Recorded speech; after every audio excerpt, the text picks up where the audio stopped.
Why are we doing this? What are our objectives? How will this all end? Mr. Speaker, if this military action, this war, is so principled, why is the president unwilling or unable to make his case directly to the American people? If the tremendous cost to American taxpayers in terms of sacred human lives and our nation's precious resources is so justified, why does the president's rationale, why does the administration's rationale change every single day? Now, make no mistake, Iran is a bad actor. They must be confronted for their nuclear aspirations, painful human rights abuses, and repression of its own people, including the slaughter of thousands of civilians during the recent protests. It is the leading state sponsor of terrorism. It is a brutal regime that presents a serious threat to our allies in the Middle East, including Israel, Jordan, and the Gulf states. But the president has a responsibility to justify plunging America into another war that will cost more American lives and billions, if not trillions, in taxpayer resources. That's the president's obligation, and he has fallen. As we gather here today on the floor of the House of Representatives, there are mothers and fathers across this country who are in mourning, confronting the heartbreaking loss of their loved ones in uniform.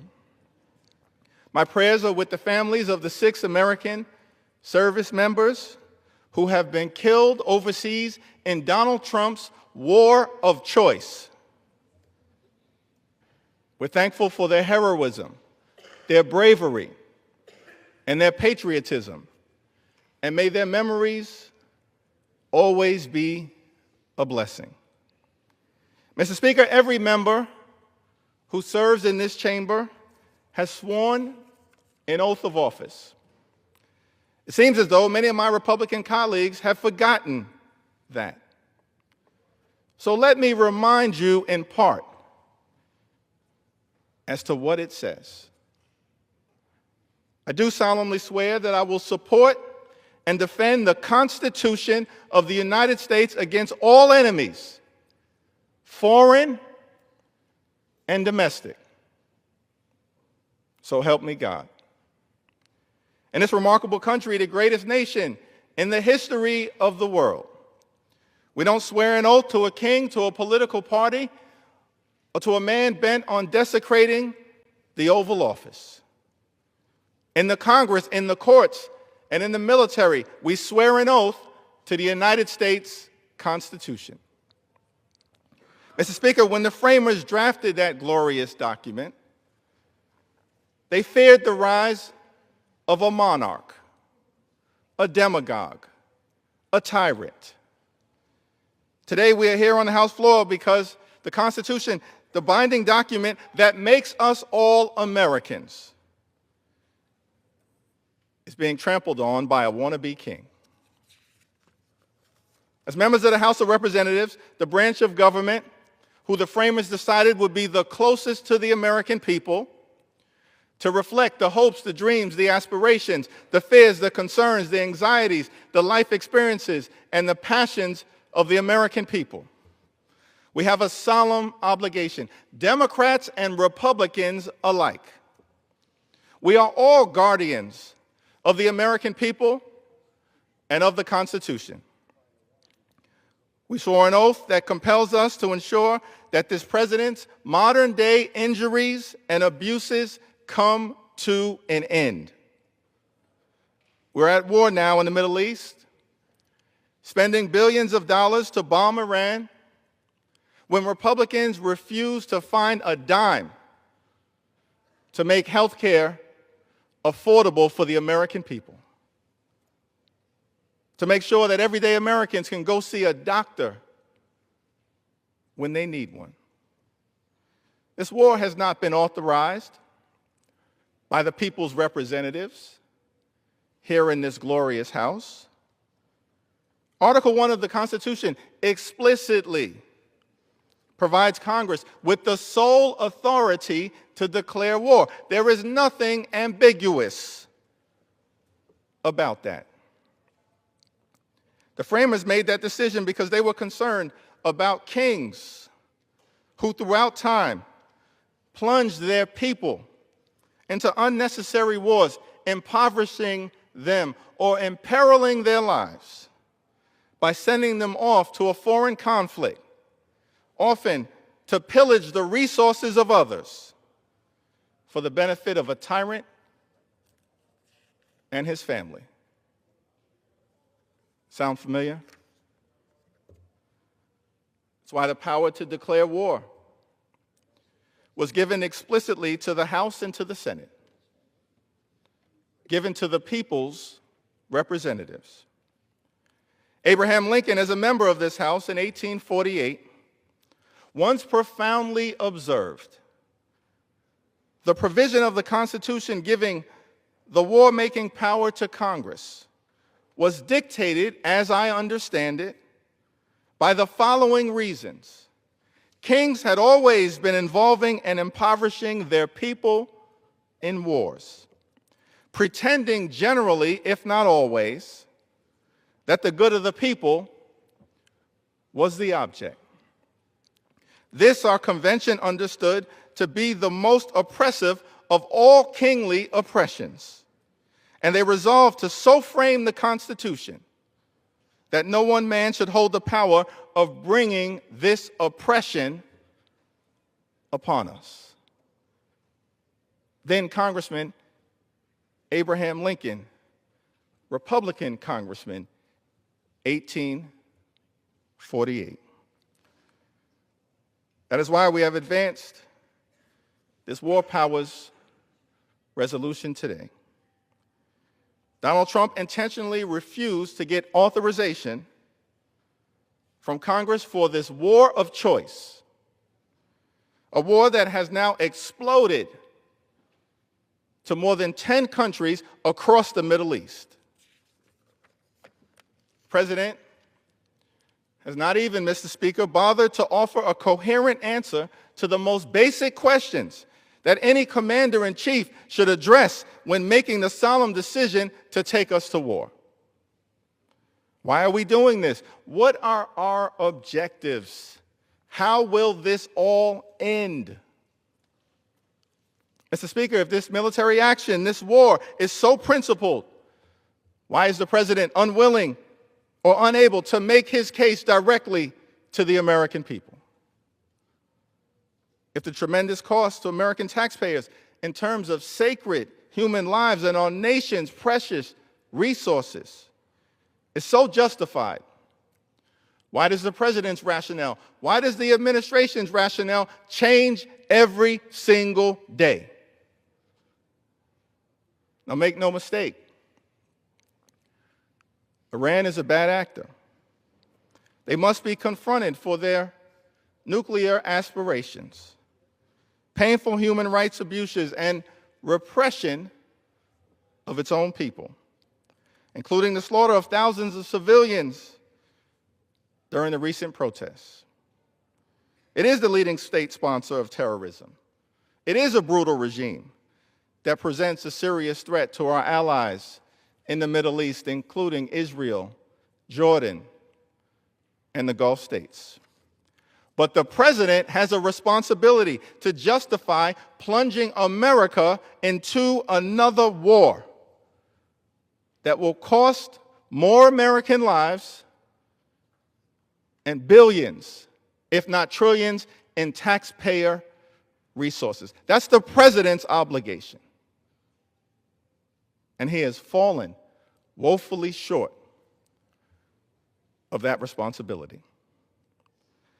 Now, the Trump administration has offered at least 5 different reasons to justify the war, all of which are built on deception and misdirection. First, Donald Trump claimed that the U.S. would attack Iran to protect the demonstrators who were risking their lives to demand democratic change. He even urged them weeks ago to rise up and seize state institutions. But as the regime cracked down brutally, killing tens of thousands of their own citizens, the president did nothing.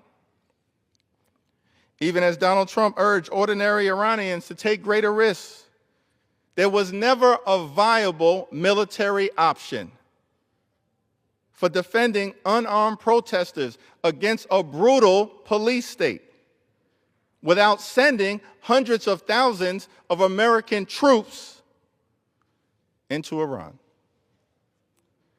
It was an empty pledge to the Iranian people that the current bombing campaign does nothing to undo. Second, Donald Trump and his advisors claim that Iran's unwillingness to negotiate away its nuclear program left no choice but for us to attack. Now, this is the very same person, Mr. Speaker, who told the country last summer that Iran's nuclear program was completely and totally obliterated. The same administration whose Department of Defense has said that the Iranian nuclear program was set back several years, and whose State Department said Iran isn't even enriching uranium today. Mr. Speaker, was the Commander-in-Chief confused in June, or is he confused right now?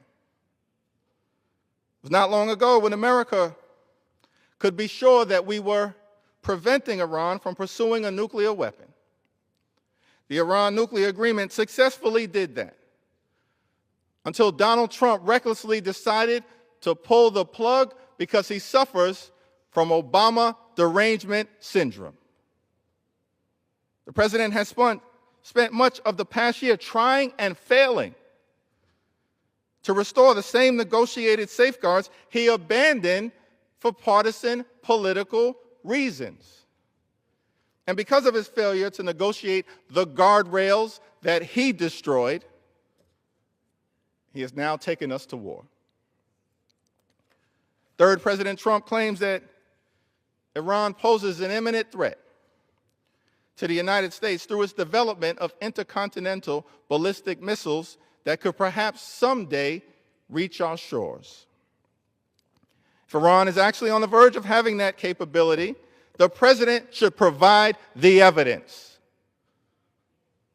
But no such evidence has been presented to this Congress or to the American people.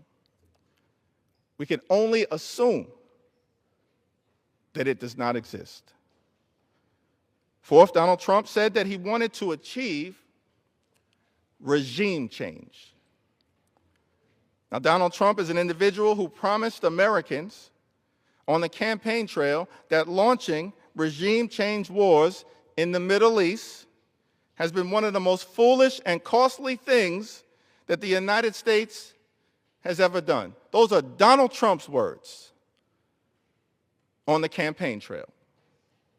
Candidate Trump said that if elected, he would never get our country into an endless regime war. President Trump has now done the exact opposite.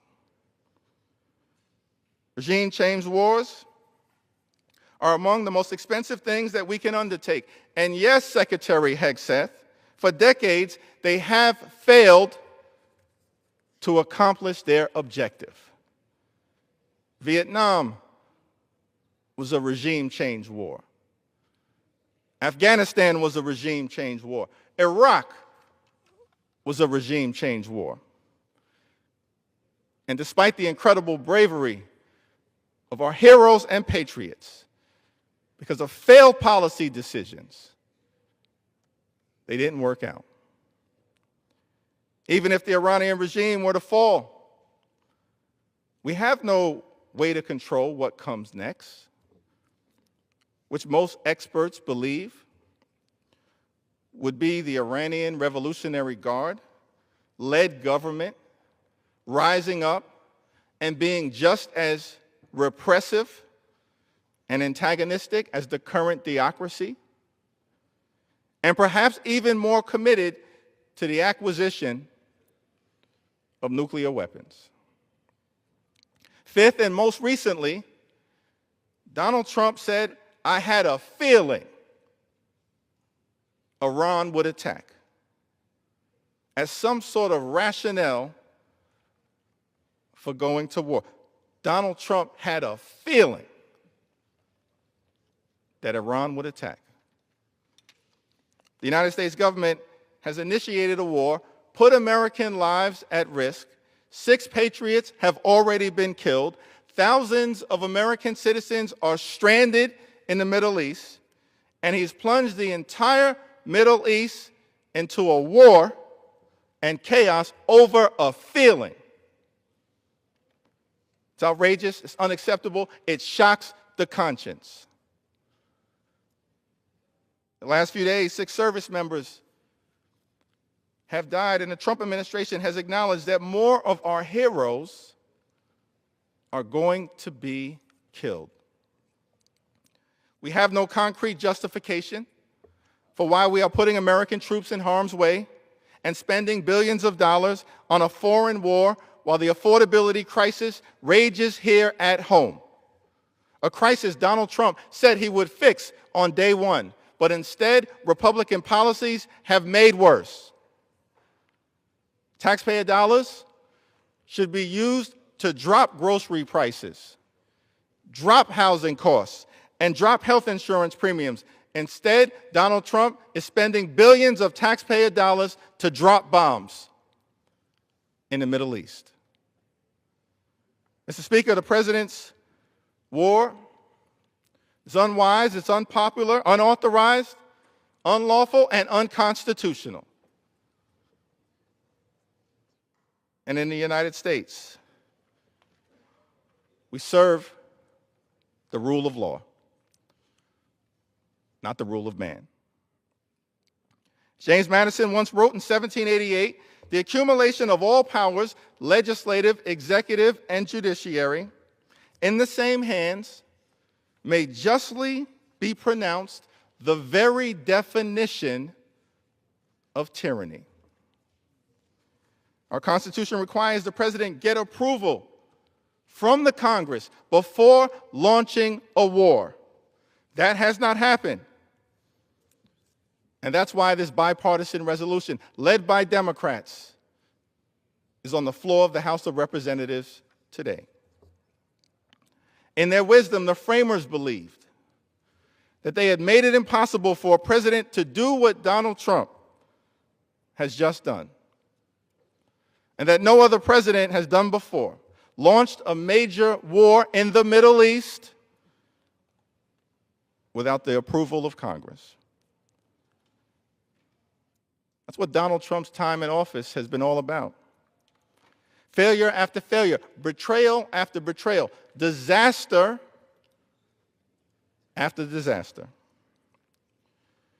In his return to the presidency, Mr. Speaker, Donald Trump has left America less prosperous, less safe, and less free. He has hurt us again and again, failed us again and again. And now, by launching this unauthorized war of choice, setting fire to our Constitution. The American people deserve better. And as Democrats, we're committed to continuing to fight to use your taxpayer dollars to lower the high cost of living, to fix our broken healthcare system, and to clean up corruption. And we stand on the floor here today to make sure that those taxpayer dollars are being used in ways that are designed to make life better for the American people, not launching another endless war in the Middle East that is destined to cost more American lives and waste billions, if not trillions, in taxpayer dollars. We are here to stand up for the American people. We are here to stand up for our men and women in uniform. We are here to stand up for the rule of law and the United States Constitution. We will not rest until we end this national nightmare and continue America's march toward a more perfect union. Vote yes on this war powers resolution. I yield back.